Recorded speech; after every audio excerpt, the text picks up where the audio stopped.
Right students, இப்போ இன்றைக்கி இப்போ நம்ம சொல்லுவோம் தானே, இப்போ நாட்டில் நடக்கிற situations right, both two nations are fighting, many nations are supporting one another. And பார்த்தீங்கன்னா இப்போ ரியாத்தில் சரியான வெள்ளப்பெருக்கம், இங்கே பெட்ரோலில் கியூவில் மக்கள் அவதிப்படுறாங்க. இப்படியான சுச்சுவேஷன் நமக்கு நடந்து கொண்டே இருக்குது இப்போ. So you may worry about your future. ஒருவேளை தேர்ட் வேர்ல்ட் வார் ஸ்டார்ட் ஆகிட்டுன்னா என்ன நடக்கும்? இப்படியே இந்த ஃபியூவல் பிரச்சனை வருமெண்டா கரண்ட் போகும். ஸோ ஒருவேளை கரண்ட் கட் பண்ண தொடங்கிட்டாங்கன்னா என்ன நடக்கும்?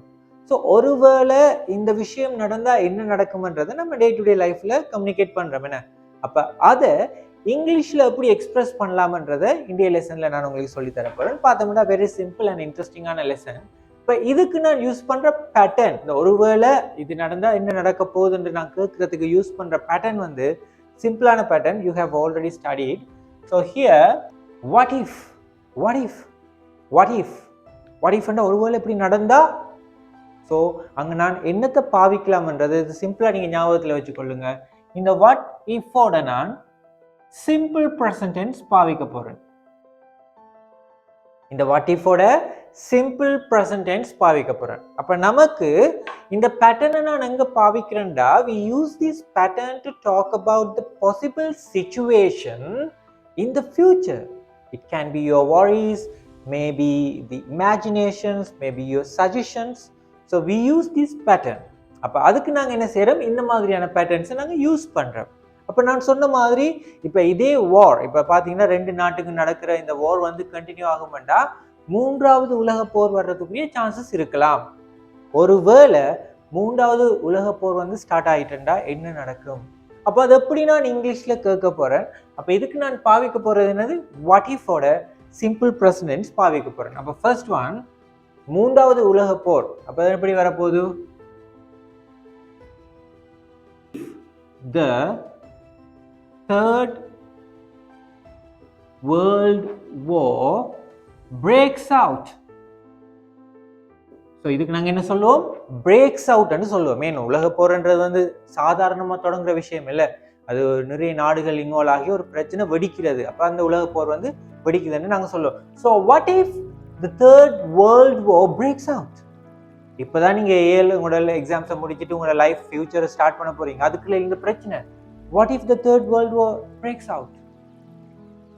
மேபி நான் ஒரு ஹாப்பியான சுச்சுவேஷனை பற்றி பேசும்போது, உங்கள் ஒரு ஆள் வந்து ஒரு ஆளை ப்ரப்போஸ் பண்ணிட்டீங்க, அந்த கேர்ள் வந்து வீட்டை ஃபேமிலி டே சப்போர்ட்டோட வந்து உங்களுக்கு ஓகே சொல்லிட்டாங்க, நீங்கள் ஞாபகப்படுத்துறீங்க. இல்லை உங்களோட ஃப்ரெண்ட்கிட்ட வந்து நான் இப்படி மச்சான் இப்படி ஒரு ப்ரப்போஸ் பண்ணான்னு சொல்லும்போது அந்த ஃப்ரெண்ட் கேட்டா, what if she accepts you?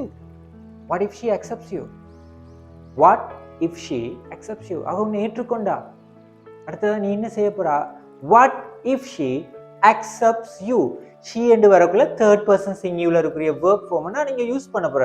So what if she accepts you? இன்னும் 2-3 டேஸ்ல நீங்க உங்களோட கோர்ஸை கம்ப்ளீட் பண்ண போறீங்க. இப்போ நான் உங்களுக்கு ஃபேர்வெல் பார்ட்டி வந்து அரேஞ்ச் பண்ணியிருக்கேன். அப்போ இந்த ஃபேர்வெல் பார்ட்டியை வந்து இப்போ தற்காலத்தில் நடக்கிற சூழ்நிலையை நாங்கள் சொல்லுவோம் ப்ரிவைலிங் சிச்சுவேஷன் சொல்லுவோம். அப்போ இந்த சூழ்நிலையில இந்த ப்ரோக்ராம் நான் போஸ்ட்போன் பண்ண போறேன்னா அப்படி சொல்லலாம். ஒரு வேளை இப்போ நீங்க கேட்கலாம், சார் இந்த ப்ரோக்ராமை போஸ்ட்போன் பண்ணினா என்ன நடக்கும்? ரிசல்ட்ஸும் ரிலீஸ் ஆக போகுது, ரிசல்ட்ஸ் வந்து ஒரு வீட்டை வெளியில வரதுக்கே விட மாட்டாங்க, அந்த பிரச்சனை வேற இருக்கு. அப்போ சார் இந்த ப்ரோக்ராமை போஸ்ட்போன் பண்ணா, ஸோ அதை எப்படி நாங்கள் அப்படி கேட்க போறோம், what if sir? So you can give me the answer, you can complete this. Yes, okay, yes, postpones the program. What if sir postpones the program? இப்போ சார் வாரதால நம்ம எஸ் தான் ஆட் பண்ணணும், postpones the program. இது உங்களுக்கு நடக்கக்கூடாது.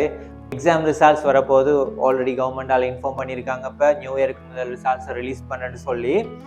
அப்போ நீங்கள் சொல்லலாம், ஒருவேளை நடக்கக்கூடாது, you all will pass the examination. ஒருவேளை நான் எக்ஸாமில் ஃபெயில் பண்ணினா, இப்படி வரும், what if I fail the exam? What if I fail the exam? What if I fail the exam? What if I fail the exam? So இதில் பார்த்தோம்னா இங்கே நாங்கள் நெகட்டிவ் சென்டென்சஸும் கிரியேட் பண்ணாலும் இந்த வாட் இஃபோட சேர்த்தான். பார்த்தீங்கன்னா வாட் இஃபோட சிம்பிள் ப்ரெசன்ட் நெகட்டிவ் ஃபார்ம் இதில் போட்டிங்கன்னா சரி. இப்போ நம்ம சொல்லுவோமே, அவங்க சரியான நேரத்துக்கு வரலாட்டி, ஒருவேளை அவங்க சரியான நேரத்துக்கு வரலாட்டி என்ன நடக்கும்? ஸோ நீங்கள் ஒரு ப்ரோக்ராமை ஆர்கனைஸ் பண்ணிட்டீங்க, இன்வைட் பண்ணிட்டீங்க, டைமுக்கு வர சொல்லிட்டீங்க, இந்த பெட்ரோல் பிரச்சனையால அவங்க வரல. ஸோ நம்ம ஆல்டர்னேட்டிவாக ஏதாவது யோசிக்கணும். என்ன அப்போ அவங்க நேரத்துக்கு வரலாட்டி, ஒருவேளை அவங்க நேரத்துக்கு வரலாட்டி எப்படி நம்ம இங்கிலீஷில் சொல்லலும்? ஸோ ஹியர் சேம் திங், ஆனால் இங்கே நெகட்டிவ் ஃபார்மை பாவிக்கிறோம். What if they don't come on time? அவங்க நேரத்துக்கு வரலாட்டி, ஒருவேளை அவங்க நேரத்துக்கு வரலாட்டி என்ன நடக்கும்? What if they don't come on time? அப்போ தேன்றது ப்ளூரல், தே என்றது ப்ளூரல் என்றதால இங்கே நான் டோன்ட் யூஸ் பண்ணியிருக்கேன். அப்போ இங்கே என்னது? What if they don't come on time? ஒருவேளை அவனுக்கு கால் பண்ணலாட்டி என்ன நடக்கும்? What if she doesn't call you? ஒருவேளை அவனுக்கு கால் பண்ணலாட்டி என்ன நடக்கும்? ஒருவேளை உனக்கு அப்பாயின்மெண்ட் லெட்டர் கிடைக்கலாட்டி என்ன நடக்கும்? ஒருவேளை உனக்கு அப்பாயின்மெண்ட் லெட்டர் கிடைக்கலாட்டி என்ன நடக்கும்? So how do you ask that? What if you don't get an appointment letter? What if you don't get an appointment letter? What if you don't get an appointment letter? இப்போ இங்கே உங்களுக்கு என்ன சொல்ல வரேன்டா, ஒருவேளை இந்த விஷயம் நடந்தால் என்ன நடக்கும், ஒருவேளை இந்த விஷயம் நடக்கலாட்டி என்ன நடக்கும்ன்றதை நான் வந்து பேசுறதுக்கு இந்த பேட்டர்னை நீங்க பாவிக்கலாம். என்னது? வாட் இஃப் ஓட சிம்பிள் ப்ரெசன்ட் டென்ஸை பாவிங்க. Very simple. What if simple present tense. அதுக்கு தான் உங்களுக்கு நிறைய எக்ஸாம்பிள்ஸ் தந்திருக்கேன். Now it's your turn.